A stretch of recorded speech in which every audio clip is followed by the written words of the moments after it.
Je vais vous raconter la belle histoire de la mosquée, la grande mosquée de Saint-Denis, la grande mosquée Nour-e-Islam. Comme chaque semaine, l'imam Mounir accueille les visiteurs à la grande mosquée de Saint-Denis. C'est avec fierté qu'il leur raconte son histoire. Elle porte le nom Nour-e-Islam, la lumière de l'islam. Donc il y a quand même 848 pages. Ils vont lire le Coran et ça c'est à la médiassa, à l'école coranique. Ils font ça sur 9 ans. Située au cœur de la ville, au milieu des commerces, la mosquée de Saint-Denis affiche fièrement son minaret depuis 1905. Elle est la première mosquée de France. L'imam Mounir a étudié son histoire, transmise dans la pure tradition musulmane.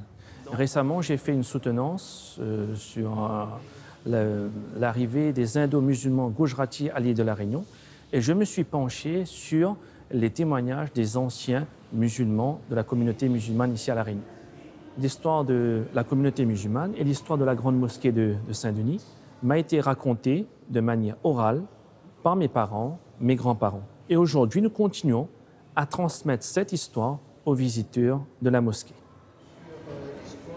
Les visiteurs quittent la mosquée avec une meilleure connaissance des lieux et des rituels dans l'islam. Ils découvrent aussi les valeurs de la communauté musulmane.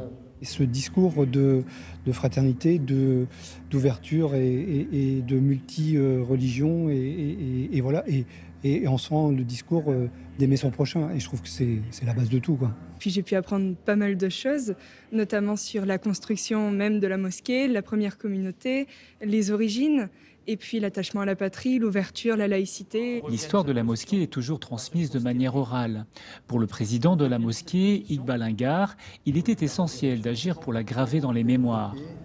Aujourd'hui, il nous manquait une pièce maîtresse dans cette mosquée, c'est-à-dire un livre qui raconte son histoire. À partir de là, nous avons décidé donc de faire cet ouvrage. Et cet ouvrage reprend donc toute l'histoire pour que la mémoire ne se perde pas.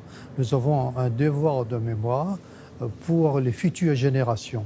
Cette mosquée est vraiment un témoin depuis l'achat du terrain 1892 jusqu'en 2022 où on est aujourd'hui.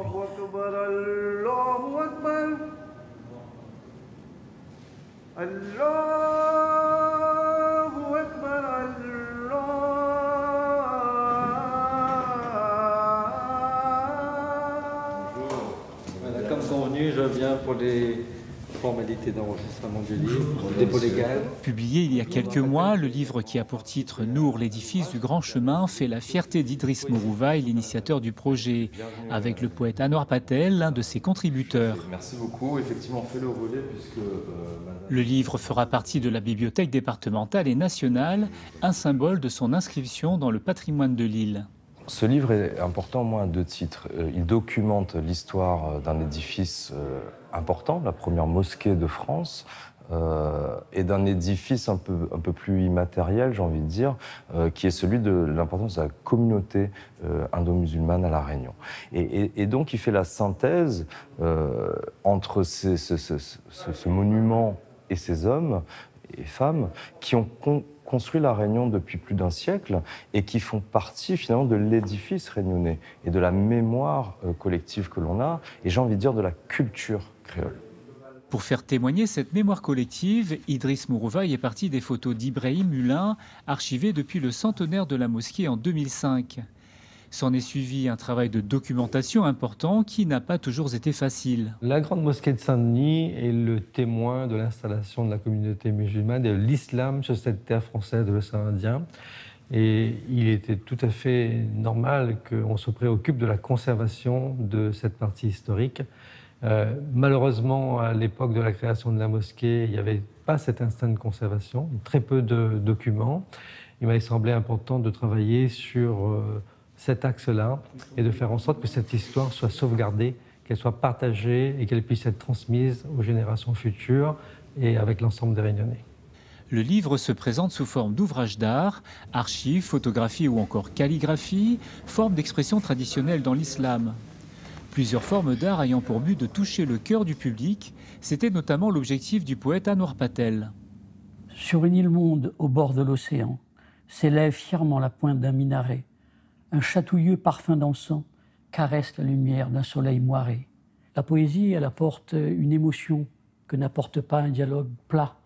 Et elle apporte des images, elle apporte un mystère également, parce qu'il faut chercher les mots, il faut les comprendre, il faut les saisir, et il faut approfondir. Et c'est tout cela qu'on souhaite, à travers la poésie, pouvoir apporter au lecteur pour qu'il soit aussi un instrument de méditation. La tradition musulmane, elle comprend, pour notre mémoire indo-musulmane, la langue ourdou. La langue ourdou est, comme on dit, la langue des poètes.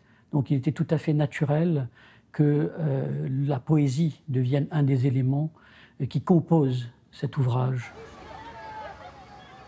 Après la bibliothèque départementale, Idriss se rend à la Médersa de Saint-Denis pour une rencontre littéraire avec des enfants. Il est accueilli par Mounir.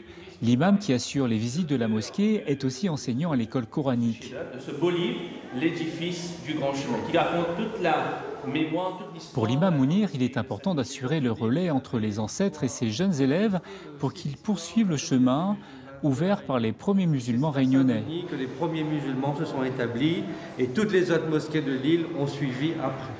Ce livre, ça va permettre de raconter aux jeunes une partie de leur histoire, de faire le lien avec les anciens, afin que ces jeunes sachent le désir de nos anciens, c'est-à-dire de respecter les religions, qui va faire naître d'une façon tout à fait naturelle ce vivre ensemble qui est le socle ici à La Réunion.